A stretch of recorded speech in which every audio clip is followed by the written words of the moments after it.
안녕하세요. 저는 경기도에 살고 있는 30대 중후반 여성입니다. 지극히 평범한 삶을 살던 저였는데 전 남편 때문에 하루아침에 막장 드라마의 주인공이 되어 있더라고요. 저는 현재 친정에서 5살 난 딸아이를 키우고 있습니다. 이혼할 때 이 험한 세상 어떻게 혼자서 어린 딸내미 키우겠냐고 진심으로 걱정해 주시는 분들도 계셨지만요. 무작정 이혼하지 말라며 오지랖 부리는 분들도 많았습니다. 웬만해서는 이혼하지 말고 꾹 참고 살지 그랬냐고 말씀하시던 분들은 결국 나중에 제 이야기를 듣고 나면 이혼 너무 잘했다고 박수를 쳐주십니다. 저도 남편이 그 짓만 안 했더라면 이혼까지는 안 하고 적당히 참고 살았을 것 같아요. 제 딸이 아빠 없이 크기를 바라지 않았으니까요. 하지만 그런 아빠를 딸 곁에 둘 바엔 한부모 가정이 낫겠다 싶었습니다. 사실 망설이다 사연 보내게 된 이유도 저도 사람인지라 제 이야기를 여러 번 하기 힘들기 때문입니다. 과거의 기억을 계속 끄집어내면 그때의 감정이 되살아나 너무 힘들어요. 전 남편과 사내 부부였기에 제 이혼은 더욱더 사람들의 관심 대상이었어요. 아직까지도 가까운 동료들 말고 그 외의 사람들에게 왜 이혼했냐, 딸 있는데 어쩌다 이혼했냐 이런 말들을 가끔 들어요. 그래서 앞으로는 링크 보내주면서 제 사연이라고 간단하게 말하고 싶어서 이렇게 사연 보내게 됐습니다. 읽어주실지는 잘 모르겠습니다만 제 이야기 한번 솔직히 털어놓을게요. 앞서 말했듯이 저와 전 남편은 사내 부부였습니다. 남편도 저도 아주 평범한 회사원이었죠. 다만 저는 과장으로 승진할 때 남편은 여전히 평사원이었어요. 남편은 평소에 일과 명예에 대한 욕심 같은 건 그다지 없는 사람이었습니다. 그냥 주어진 일만 잘해내자 하는 스타일의 사람이라 승진을 욕심내거나 모험 같은 건 하지 않았던 거죠. 반면에 저는 남들 쉴 때 하지 않아도 될 일까지 더 많이 일했어요. 좋은 회사에 입사했으니 되도록 높은 곳까지 승진하는 게 꿈이었거든요. 그랬던 제 욕심이 결국 어린 나이에 과장까지 될 수 있게 만들었죠. 시어머니는 맛있다고 꽤 소문나 있는 한정식 집을 시아버님과 운영하고 계셨습니다. 남편 집안도 평범한 편이었는데 한 가지 너무 스트레스였던 게 있었어요.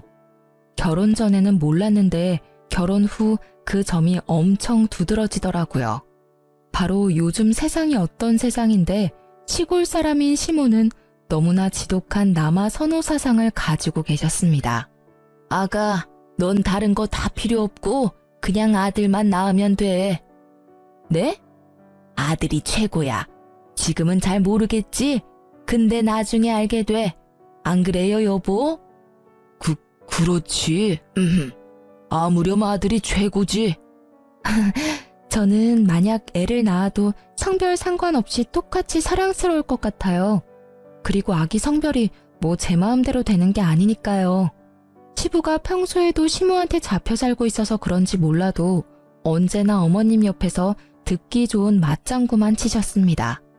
옛날에 시모도 시집살이를 하도 많이 당해서 시부가 종종 그 긴 세월 죄스럽다고 아내 말을 전적으로 따르시는 분이었거든요.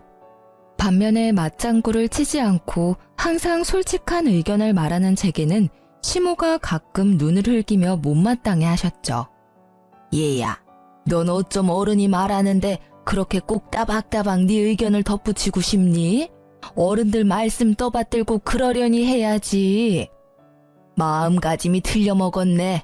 아들 가지고 싶다고 온 가족이 성심껏 빌면 삼신할매가 어련히 건강한 아들 점 찍어줄 텐데 말이야. 네, 저희 시모는 시조부모님과 몇십 년을 함께 살아오신 영향 때문인지 연세보다 더 옛날 사람 같았어요. 그래서 저는 임신 준비할 때 겁도 살짝 났습니다. 나중에 제가 임신했을 때도 아이의 성별에 따라 차별하실까 봐서요. 시모는 같은 배에서 낳은 자식인데도 남편과 시누이에게조차 차별을 많이 하는 분이셨거든요. 제가 남편에게 은근히 그런 문제로 걱정하는 티를 내자 남편은 제게 오히려 앞서 생각하지 말라고 하더군요. 여보, 혹시 말야 나중에 나 임신해서 아기 낳았는데 딸이면 미움받는 거 아니야? 에이, 우리 엄마 그러실 분 아니셔. 그리고 첫째는 아들 나올 거야. 걱정 마. 첫째가 아들일 걸 어떻게 확신해? 아직 낳지도 않았는데? 아, 엄마가 엄청 기도 다니시거든. 자긴 몰랐지? 헐, 그러니까 더 부담스럽네. 부담은 무슨, 걱정하지 마. 그냥 뭐 아들, 딸 하나씩 골고루 낳고 사는 거지. 하지만 결혼 생활 얼마 안 가 임신을 하면서 제가 걱정하던 것들은 곧 현실이 되더군요. 임신하고부터 시댁의 모든 관심은 뱃속의 아이 건강이나 제 건강이 아니었어요. 오로지 아이의 성별을 궁금해하더군요. 그날도 남편은 산부인과 진료를 혼자 받고 온 제 신경을 긁었어요. 아들이야? 아니, 공주님. 뭐야? 그러다 땅 꺼지겠다? 당신 그 한숨 무슨 의미야? 남편은 제게 혼자 병원 잘 다녀왔냐는 그런 말도 없이 다짜고짜 뱃속 아기가 아들이냐고 물었어요. 제가 딸이라 답하자 본인이 원했던 대답이 안 나와서인지 남편은 세상 깊은 한숨을 내쉬더라고요. 여자애라는 거지? 미치겠다. 미치겠다? 당신 그게 도대체 뭔 반응이야? 바쁘대서 나 혼자 병원 다녀왔어. 그럼 적어도 잘 다녀왔냐고 묻는 게 먼저 아니야? 어련히 당신이 잘 다녀왔겠지. 그니까 내 눈앞에 멀쩡히 서 있는 거 아니야. 아니, 첫애는 아들을 낳아야 하는데 우리 엄마 성격 알잖아. 에이씨, 나도 딸보단 같이 목욕탕 갈 수 있는 아들이 더 좋은데. 딸이든 아들이든 우리 자식인데 당신 어떻게 그따위로 한숨을 쉬냐는 거야. 당신 이러는 거 뱃속 아이가 모를 것 같지? 다 듣고 있어. 그리고 전에는 상관없다며. 수만 번 내쉰 거 가지고 거 되게 뭐라 하네. 당신 진짜 아무리 임산부라지만 너무 예민하다. 뱃속 아이가 뭘 알아듣겠어. 아무것도 안 들리고 아무것도 안 보이는데. 그리고 전에는 당신이 꼭 아들 낳을 것 같은 예감이 들어서 그랬던 거고. 지금 예민하게 만드는 게 누군데. 당신도 이러는데 어머님은 도대체 뭐라고 하실지 벌써부터 두렵다. 에휴. 그러길래 아들이면 얼마나 좋냐고. 딸은 나중에 또 낳으면 되잖아. 무식한 소리 좀 그만해. 아들, 딸 내가 뭐 골라서 임신하는 건 줄 알아? 너 학교 다니면서 성교육 받기는 했어? 말이 그렇다는 거지 왜 화를 내? 좀 속상해서 한마디 한 거 가지고 서방한테 무식하다고 말한다고? 말 좀 조심해. 너 우리 엄마 앞에서 그런 말 하면 큰일 나. 너나 임산부 앞에서 말 가려서 해. 그럼 우리 엄마는 뭐 가만 계시겠니? 배는 점점 더 불러오고 몸은 너무 불편한데 남편은 너무나 제 편이 아니더라고요. 애아빠 될 사람이 하다못해 저희 애기 편도 아니었고요. 그렇게 저는 대판 싸우고 남편과 각방을 썼습니다. 그즈음 안 그래도 배가 불러오니 시모 역시 아기 성별을 집요하게 캐물으셨거든요. 남편과 시모가 나란히 저를 쪼아대니 온 세상 정내미가 뚝 떨어졌어요. 이상하다. 이제 의사가 은근히 말해줄 텐데 아직도 애기 성별 정확히 모르니?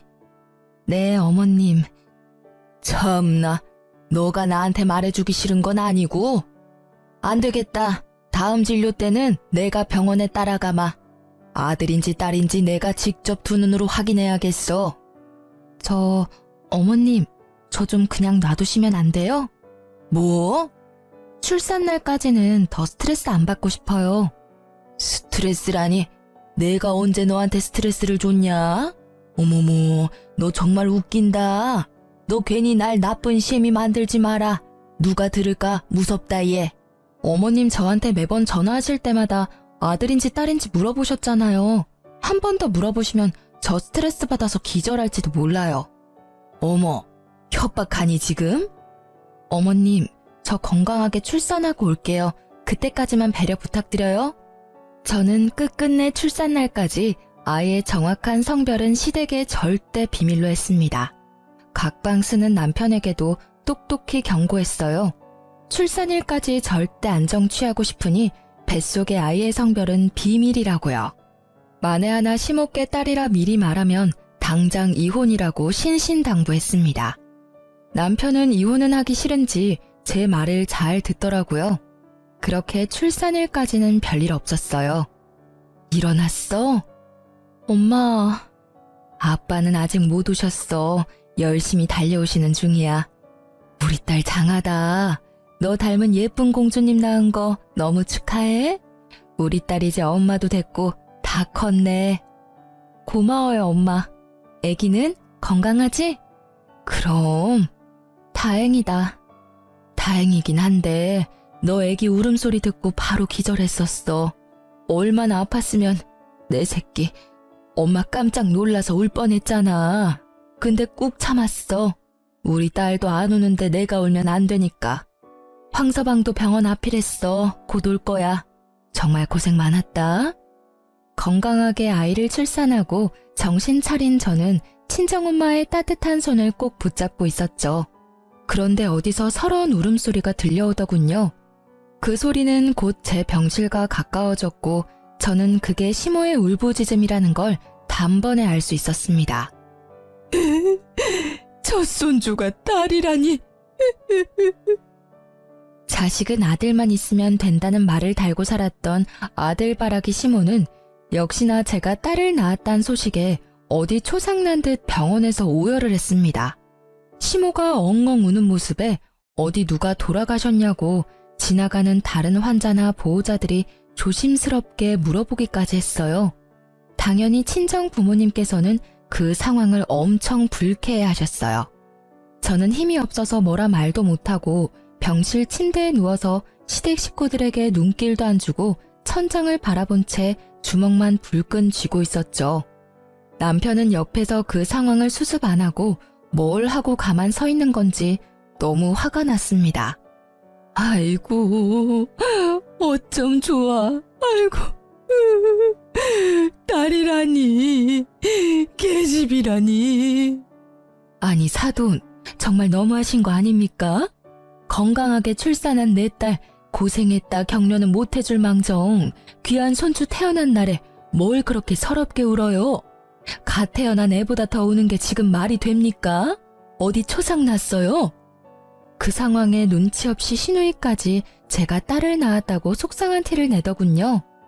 타돈 어르신, 저희 엄마 마음은 아마 잘 모르실 거예요. 그렇게 손자 낳기를 바라시고 기도하셨는데 와보니 난데없이 손녀딸이니까 얼마나 당황스러우시겠어요? 올케도 참 미리 언질이라도 하던가 어떻게 출산일까지 숨겨 그걸? 뭐요? 사돈 처녀, 딸이면 또 어떤데요? 손녀도 얼마나 이쁜데 당황스럽다고요? 진짜 이해를 못하겠네.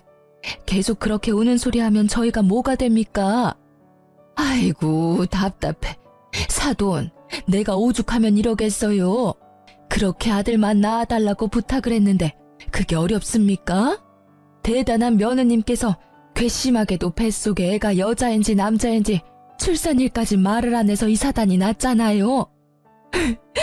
아이고 어쩌냐? 왜 하필 첫째가 딸이야? 환자분 아직까지는 안정 취하니까 조용히 해주세요. 그리고 병실에서 이렇게 소란스럽게 하시면 안 됩니다. 하지만 시모는 아랑곳하지 않고 대성통곡을 하더라고요. 저는 참다 없는 힘 다 끌어모아서 남편에게 시댁 식구들 데리고 당장 병실에서 나가라고 악을 썼습니다. 어머님도 어머님이지만 방관하는 남편놈 역시 가만 못 두겠더라고요. 제게 달려오지는 못할 망정 시모 옆에 서서 부축만 하는 꼴을 보는데 얼마나 기가 막히던져. 하마터면 출산하다가 죽을 뻔했는데 내가 딸 낳았다고 저렇게 오열을 하신다고? 야, 내가 왜 너랑 결혼해서 이런 꼴을 봐야 해? 애초에 결혼 전에 아들 낳아야 한다고 조건을 걸지 그랬어. 내가 왜 우리 딸 태어난 소중한 날에 초상집 온 기분을 느껴야 해? 말 가려서 해. 지금 힘든 건 알지만 우리 엄마도 마음 안 좋은데 그렇게 말해야 해? 야, 울고 싶은 건 나야. 정신 차려. 어머님, 울고 싶은 건 저예요. 그렇게 바라던 아들은 어머님께서 아버님이랑 노력해서 한 명 더 낳으시던가 하세요. 야, 이 한심한 놈아. 이 사단이 낳는데도 멀뚱히 지켜보기만 해? 너 당장 네 엄마랑 네 누나 데리고 너네 집으로 가. 꼴도 보기 싫으니까. 환자분이 싫어하시는데 계속 계실 거예요? 나가주세요. 간호사님께서도 정색하면서 끝까지 도와줘서 저는 시댁 식구를 다 내쫓는데 겨우 성공했습니다. 아이를 건강히 낳았다는 기쁨도 잠시 시모의 행동에 너무 기가 막혔어요. 그리고 친정엄마 앞에서 세상 창피했습니다.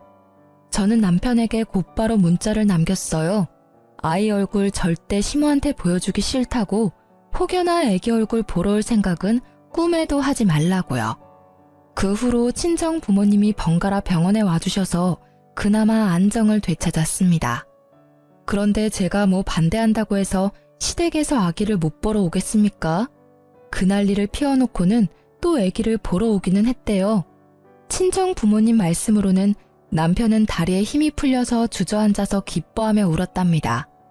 막상 지 눈으로 자기 새끼 보니 감격스러웠겠죠. 제가 바랬던 반응이 그거였는데 왜 일을 이렇게 만든 건지 원망스럽기도 하더군요.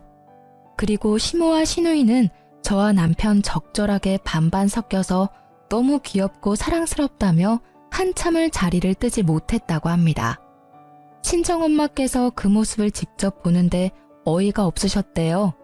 그렇게 좋아할 거면 그날 왜 그리 모질게 행동했는지 이해가 안 되신다고요.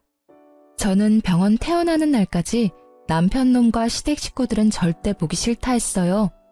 이미 남편은 매일같이 사죄의 연락이 왔어요. 자신이랑 꼭 닮은 아이를 뒤늦게 정신을 차린 건지 아님 갑자기 부성이라도 샘솟아나는 건지 아주 제게 싹싹 빌더라고요. 여보, 태어나는 날까지 어떻게 못 오게 해. 계속 처갓집에 있을 거야? 장모님 장인어른께서도 힘드실 거야. 우리 부부잖아. 집으로 돌아와. 애기도 너무 보고 싶단 말이야. 남편 노릇 아빠 노릇 해야 할 때 안 하고 이제 와서? 미안해. 내가 진짜 미안해 여보. 장모님 장인어른께도 따로 찾아뵙고 용서 구했어. 당신만 나 용서해주면 진짜 앞으로는 잘할 수 있어. 엄마한테 안이 돌리고 두 공주님들 내가 잘 모시고 살게. 응? 우리 딸 눈 떴으면 아빠 보고 싶을 텐데 제발 화 풀면 안 돼? 애기 생각해서라도 한 번만 봐주라. 우리 엄마도 엄청 반성하고 계셔. 내가 그 후로 얼마나 엄마한테 대들었는지 몰라. 제발 한 번만 기회 주라. 한 번은 기회 줘야 하는 거잖아. 나도 정말 좋은 남편, 좋은 아빠 하고 싶어. 난 아직도 그날 일이 너무 굴욕적이야. 어머님이랑 당신 가족들, 지금 시대가 어느 시대인데 아들 못 낳았다고 병원에서 그 난리를. 잘못했어. 무릎 꿇고 이렇게 빌게. 일단 생각해 볼게. 집에는 안 올 거야? 당장은 못 가. 내 마음이 그래. 그렇게 저는 사과하는 남편에게 매몰차게 굴었어요. 당연히 출산 날부터 이혼을 생각하고 있었거든요.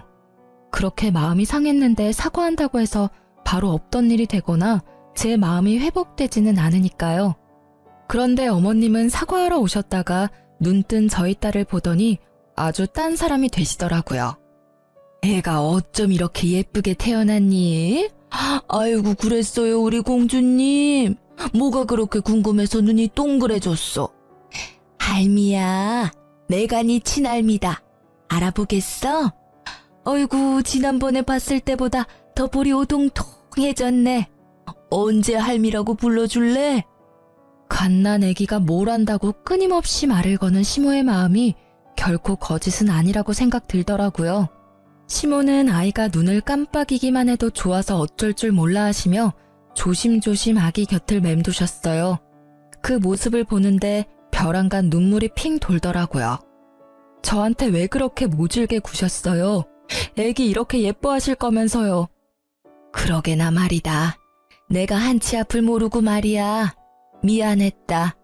이제 화 좀 풀면 안 되냐? 공주님 잘 키울 수 있게 많이 도우마. 한 번만 너가 이 늙은이 딱 한 번만 봐주면 안 되겠니? 그놈의 딸 아들 순서가 뭐가 그렇게 중요하다고. 아들이야 또 낳으면 되는 건데. 이렇게 예쁜 공주님 앞에서 통곡했으니 내가 미친 인간이야. 그렇게 젊은 시절 시댁에서 당하고 살아놓고 말이야. 내가 우리 어머님 너무 경멸하는데 정신 차리고 보니 아주 똑같이 너한테 행동하고 있더라고. 아무쪼록 내가 미안하다. 전에 들어본 적 없는 시모의 너무 다정한 목소리에 진심 어린 사과에 저는 그만 시댁 식구들을 전부 용서하고 말았습니다. 모두가 진심으로 제 딸아이를 예뻐하는 게 느껴졌으니까요. 신우도 진작에 시모 따라 분위기에 휩쓸려서 그랬다며 너무 미안했다고 이미 찾아와서 제게 용서를 구했었고요. 친정 부모님께도 이미 마음이 어느 정도 풀리셔서 이제 제가 선택하라고 해주셨어요. 저는 결국 이혼하려던 결심을 지우고 열심히 딸아이를 남편과 사랑으로 키웠습니다. 그 일들이 벌써 5년 전 이야기네요. 그때는 제가 나중에 남편과 시모 그리고 시누이에게 뒤통수를 맞으리라고는 상상도 못했었습니다. 제 하나뿐인 소중한 딸은 친정 부모님께도 물론 예쁨을 많이 받았지만 시부모님께서 특히나 예뻐하셨어요. 어머님께서는 더 이상 딸아이라고 차별도 절대 안 하셨죠. 하지만 은근히 손자도 보고 싶으신지 다른 소식은 또 없냐고 종종 물어보셨습니다. 손녀딸도 그렇게 애지중지하시는데 손자는 또 얼마나 예뻐하시겠어요? 저도 한 명 더 낳고 싶었지만 당장은 육아휴직이 끝나고 회사에 다시 복직해야 했고 하나로도 좀 버거워서 둘째 계획은 조금 미루고 있었습니다. 그러다 첫째가 어느 정도 자라니 마음의 여유가 생기더군요. 남편은 연차가 쌓여 연봉 협상도 새로 하고 저도 과장까지 진급하니 이제 둘째를 마음 놓고 가져도 되겠다 싶었어요. 그런데 막상 계획이 생기고 남편과 노력했지만 이상하게 아이가 안 생겼어요. 꼭 아들을 가지고 싶다기보다 딸이든 아들이든 상관없이 둘째를 만들고 싶었던 건데 임신이 너무 안 되니까 걱정이 되더라고요. 고심하다 산부인과에 갔는데 제 자궁 상태가 안 좋다는 의사의 소견을 받게 됐습니다. 여보, 나 더 이상 임신은 힘들 것 같대. 우리 어떡해? 그게 무슨 소리야? 저는 둘째를 못 가진다는 슬픔도 물론 엄청났지만 여자로서도 끝난 것 같다는 마음도 괜시리 들어 엄청 우울했어요. 정말 위로받고 싶었는데 제게 은근히 쌀쌀맞게 대하는 시댁 식구들과 남편의 태도에 또 한 번 상처를 받았습니다. 당신 말이야, 나랑 결혼한 이유가 뭐야? 아니, 어머님 아버님께서 우리 결혼 허락한 이유가 뭐야? 나 무슨 애 낳으려는 도구로 들이신 거야? 아니잖아. 근데 어떻게 나 애 못 낳는다는데 내가 아프다는데 위로는커녕 다들 사람 취급을 안 해? 내가 무슨 잘못을 했다고? 잘못을 안 했어? 당신이? 진짜 몰라서 물어? 당신이 평소에 몸 관리를 잘했어야 하는 거 아니야. 그러게 애 낳고 내가 좀 쉬라고 했었잖아. 말 안 들은 건 당신이야. 워킹맘 뭐 아무나 해? 기어코 과장까지 달더니 자기 몸 관리는 엉망진창. 나는 태어나지 못한 우리 아들이 너무 불쌍해. 내가 그렇게 노력한 이유가 뭔데? 다 우리 가족을 위해서였잖아. 둘째까지 키우려면 네 월급 내 월급 해도 택도 없으니까. 너가 적게 버니까 나라도 더 벌자고 생각했어. 그게 그렇게 잘못한 거야? 꼭 그렇게 내 가슴에 비수를 꽂아야겠어? 지금 당신만 슬퍼? 나는 안 슬프겠어? 이제 네 몸 아픈 걸 내 월급 탓하는 거야? 너 잘났다. 지겨워 정말. 제가 속상한 마음을 토해냈지만 남편은 여전히 냉담했고 이제 사과도 안 하더군요. 결국 저희는 그렇게 별거 아닌 별거를 하게 됐습니다. 저희는 같은 회사라도 제가 진급하면서 다른 부서로 옮겼거든요. 회사에서 얼굴 보기도 힘든데 남편은 툭 하면 시댁에서 자고 온다고 일방적으로 연락이 왔어요. 저는 저대로 상처받아서 그런 남편을 내버려뒀어요. 그나마 시누이와 시모께서는 더 이상 저를 예전처럼 구박하거나 긁지는 않으셨어요. 같은 여자라서 저를 남편보다 이해해 주시나 싶었어요. 예전같이 아들 타령도 절대 하지 않으셨습니다. 그러다 저는 결국 남편에게 먼저 손을 내밀기로 생각했습니다. 시간이 지날수록 딸아이가 아빠는 왜 따로 사냐고 묻기 시작해서요. 눈에 넣어도 안 아플 제 소중한 딸을 위해서 남편과 더 늦기 전에 관계를 회복하고 싶었어요.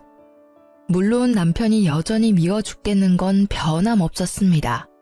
하지만 아내로서 말고 엄마로서 가정을 지키고자 했어요. 딸은 아빠가 집에 오지 않자 주말 중 하루는 남편을 보러 시댁에 가서 자고 왔습니다. 어련히 시부모님께서 손녀를 잘 챙겨주시는 걸 알지만 그래도 딸이 뭐 하는지 궁금해서 전화를 하고는 했어요. 전화 안 해도 된다. 아주 잘 지내고 있단다. 걱정하덜덜 말어. 아빠 얼마나 보고 싶었으면 애가 바로 안기더라. 애도 아빠랑 노느라 바쁘니까 이렇게 자주 전화로 안 물어도 된다. 알겠니? 하지만 제가 굳이 바꿔달라 해도 애가 놀고 있다 하거나 잔다고 바꿔주지 않으셨어요. 그래서 시댁에 맡기는 날은 그냥 애가 아빠랑 잘 지내고 있구나 생각하고 말았죠. 그런데 어린 딸이 시댁에만 갔다 오면 신우를 이모라고 부르는 겁니다. 엄마, 이모가 머리 묶어줬어요. 아이고, 그랬어? 근데 이모가 아니라 고모라고 해야지. 아니야. 제가 딸에게 이모가 아니라 고모라고 수정해줘도 딸은 고집 부리며 끝내 고모를 이모라고 부르더라고요. 그냥 아이의 말실수라고만 생각했습니다. 그날도 저는 주말이 되어 딸을 시댁에 데려다주고 오는 길이었어요. 딸이 좋아하는 애착 인형이 차 시트에 빠진 걸 보고 또 난리 나겠다 싶어 아무 생각 없이 바로 차를 돌려서 시댁에 갖다 주러 갔죠.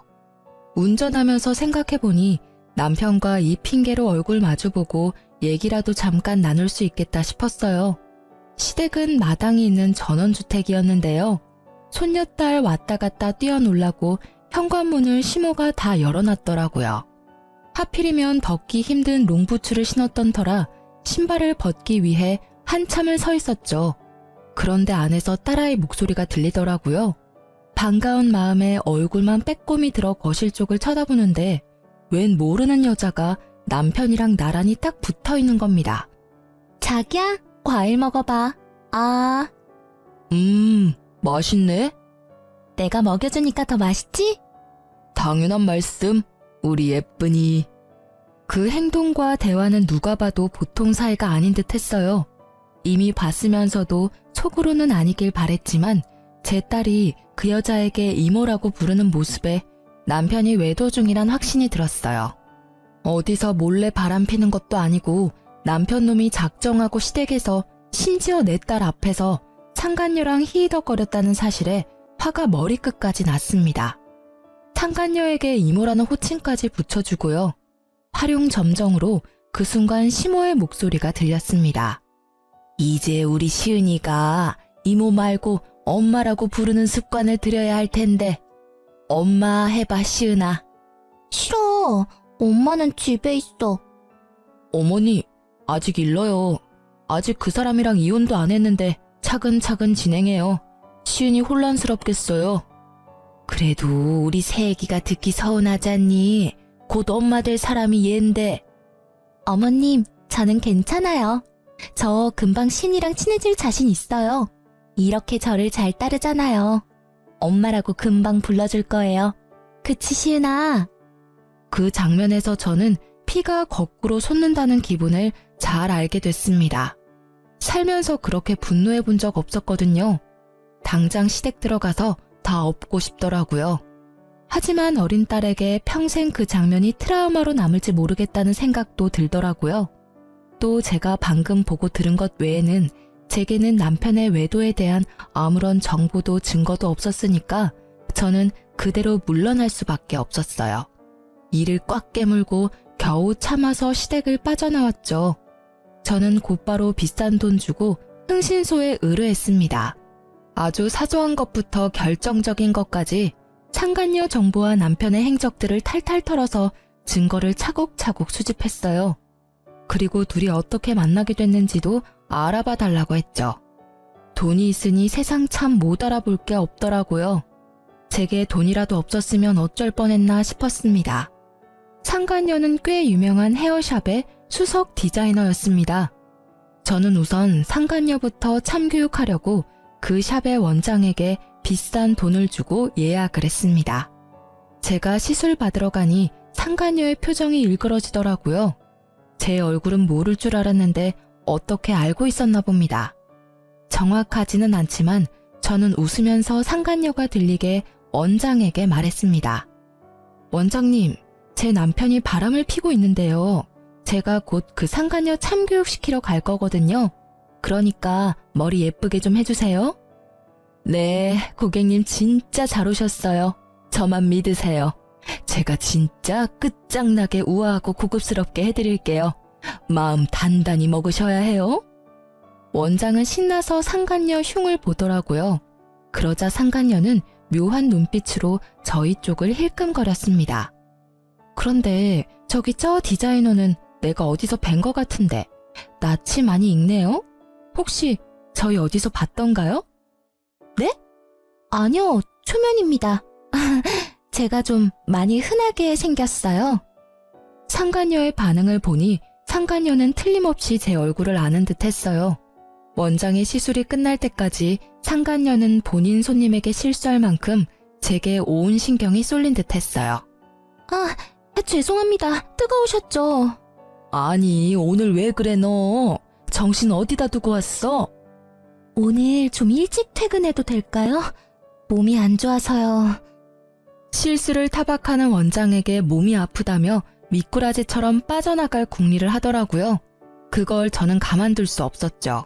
원장은 제게 복수 잘하라며 정말 예쁘게 시술을 해주고 있었고 저는 대뜸 벌떡 일어나서 상간녀에게 다가갔어요. 아직 안 끝나셨는데? 고객님, 혹시 화장실 가고 싶으세요? 원장이 부르는 소리를 무시하고 저는 상간녀에게 다가가 물었어요. 어때요? 네?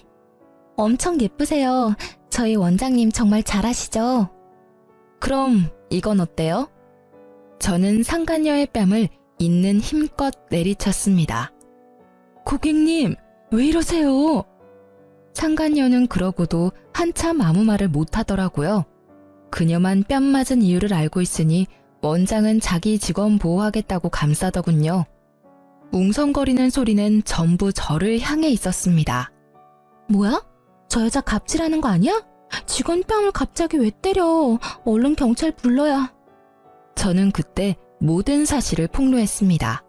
나쁜 건 제가 아니라고요. 너 내 남편이랑 바람난 것도 모자라서 감히 내 딸까지 뺏어가려 해? 네가 인간이야? 이 욕정이 눈이 먼 짐승아. 이렇게 번듯하고 멋있는 샵에서 일하면 뭐하니? 네가 인간이 덜 됐는데. 상간녀는 제 말이 끝나자마자 울면서 무릎 꿇고 싹싹 빌더군요. 언니, 잘못했어요. 여기서 이러지 마세요, 네? 가게 피해주지 말고 나가서 이야기하면 안 될까요? 언니라니 누가 네 언니야. 가증스러워, 더러워. 피해? 네 입에서 나올 말이야 그게? 내 인생에 피해준 건 어떻게 보상할 건데? 사모님, 제가 다 말씀드릴게요. 제발요. 나가주세요. 손님, 아까 말씀하셨던 바람났다는 여자가 저희 직원인가요? 네, 그래서 내가 여기까지 비싼 돈 주고 시술 받으러 왔죠. 소란 피워서 죄송해요. 오늘은 일단 갈게요. 너 내 남편한테 연락하지 말고 가만히 쥐 죽은 듯이 내 연락 기다려. 그렇게 상간녀 쪽만 주고 나오려고 했는데 상간녀는 울면서도 저를 끝까지 따라오더군요. 제발 하라는 대로 할 테니 제 직장만 건드리지 말아주세요. 여기 다시는 찾아오지 말아주세요. 제발 어디도 소문내지 말아주세요. 그러면 제가 다 협조할게요. 네? 너 지금 나한테 명령하니? 협박해? 부탁드리는 거예요. 정말 여기 제 전부예요. 너도 내 전부를 가져가려고 했잖아. 내 남편이랑 같이 내 딸 훔치려고 했잖아. 그건 진짜 죽을 죄를 지었어요. 제가 잘못했습니다. 사모님, 한 번만 부탁드릴게요. 그리고 이어지는 상간녀의 말을 듣고 저는 한동안 벙쪘어요. 남편과 상간녀는 시모를 통해서 처음 만났다고 합니다. 그 한정식집 저희 원장님께서 단골이셔서 자주 저 데리고 가주셨어요. 어머님, 아니 한정식 사장님께서 저한테 따로 전화번호 물어보셨는데 밥 먹으러 오라고 연락이 자주 왔어요. 그렇다 할 가족도 없고 너무 포근했어요. 가족이 그리워서 저한테 잘해주는 그 사람이랑 어머님 거절하지 못했어요. 죄송합니다. 그러니까 저희 시모께서는 제가 더 이상 애 못 낳는다고 하자 손수 새 며느리감을 찾으신 거예요. 상간녀에게도 대놓고 손자 낳아줄 새 며느리감 찾는다고 했대요. 손자만 낳아준다면 평생 잘해주겠다고요. 그 엄마의 그 아들이라고 그렇게 시모가 소개시켜준 새 여자와 새 출발하겠다고 조강지쳐 버릴 계획이었던 남편이었네요. 괘씸하게도 시댁과 남편은 저 빠질 생각이었대요. 저 이제 다 말씀드렸으니까 더 이상 여기 안 찾아오실 거죠? 내가 왜 네 말을 들어줘야 하니? 뭐 하긴 나한테 위자료 주려면 너 열심히 일해야겠다. 저 뭐든 다 할게요. 제 커리어만 건드리지 말아주세요. 네? 자기 커리어는 소중하고 남의 인생은 소중하지 않은지 어이없는 상간녀의 태도에 저는 재밌는 계획을 세웠습니다. 너 방금 뭐든 다 한댔지?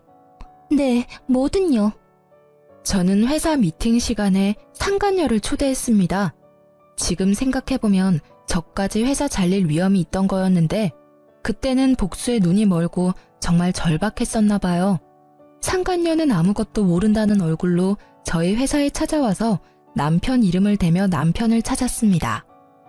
황주성 씨 어디 계세요? 누구세요? 황주성 씨 여자친구요. 누구냐고 묻는 직원들에게 상간녀는 당당히 여자친구라고 말했습니다.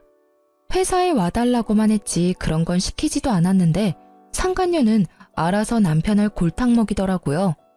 전체 미팅이라 여러 부서가 모여 있었는데 대부분 저희가 부부라는 걸 알고 있는 분들이셨죠. 직원들은 순간 제 눈치도 보고 경멸의 눈빛으로 남편 놈을 쳐다봤습니다. 아무것도 모르고 남편 놈은 걸어오다가 상간녀 보고 귀신 본 듯이 놀라더군요. 네가 여기 어떻게... 자기야, 도대체 이혼을 언제 한다는 거야? 내가 언제까지 기다려야 해? 마누라랑 이혼할 마음은 진짜 있긴 한 거야? 주성 씨, 나 가지고 논 거야? 자기 부인 이제 애 못 낳는다며. 나보고 아들 낳아달라고 했으면서 왜 자꾸 이혼을 미뤄? 상간녀의 연기에 저는 빵 터졌어요. 그 상황은 연기였지만 그 말들은 전부 사실이었으니까요. 저는 그대로 남편 놈에게 다가갔고 남편은 아니라고 뒷걸음질 쳤어요. 여보, 그런 거 아니야. 누가 좀 저 미친 여자 당장 나가라고 해요. 난 모르는 여자거든요. 모르는 여자라니 섭섭하겠다. 네 애인이잖아. 시댁에 꽁꽁 숨겨두고 주말마다 내 딸 불러서 상간녀한테 엄마라고 부르게 했잖아. 내가 모를 줄 알았어? 당신 다 알고 있었어? 설마 쟤 여기 부른 거 당신이야? 회사에서도 딴 살림 차리고 싶어서 네가 부른 거 아니고? 난 모르는 여자라니까. 저는 이미 남편 몰래 미팅 준비하는 척하며 그의 핸드폰을 가져가서 남편 톡 프로필 사진을 상간녀와 아주 다정하게 찍은 사진으로 해놨었습니다. 회사 직원들은 물론이고 이미 사진 본 지인들은 미친 듯이 연락 오고 난리난 상태였죠. 남편 놈에게 핸드폰을 돌려주니 경악하더군요. 야, 진짜 이게 다 네가 벌인 짓이야? 감히 회사에서 이런 장난질을 해? 사진도 바꿔놓고 아주 나 엿먹으라는 거지? 아니, 이건 내가 벌인 짓이 아니라 네가 내 뒤에서 벌인 짓이지. 바람핀 것도 모자라서 감히 내 딸 시은이까지 나한테서 뺏으려 했어? 저는 업무 파일을 들고 그 모서리로 기분 나쁘게 남편 놈의 머리를 콩콩 찍어줬습니다. 당장 아작내고 싶은데 내가 너보다 직급이 높아서 참는다. 과장이라 참는 거야. 황주성 사원, 빨리 저 여자 데리고 나가. 회사 분위기 엉망으로 만들지 말고. 남편 놈은 분해서 어쩔 줄 몰라 하며 개거품 무는 모습에 저는 너무 통쾌했습니다. 야, 네가 어떻게 이래? 쪽을 줘도 이렇게 주냐? 저는 침착한 반면에 남편이 발악을 하니 주변 남자 사원들은 저를 보호해주더군요. 뒤늦게 나타난 부장은 회사에서 이게 무슨 짓이냐고 상간녀 데리고 나가라고 남편에게 소리쳤어요. 남편에게 회사에서도 조치를 취하겠다고 일침을 날리셨죠. 물론 저도 어느 정도 징계는 받을 거라 생각했습니다.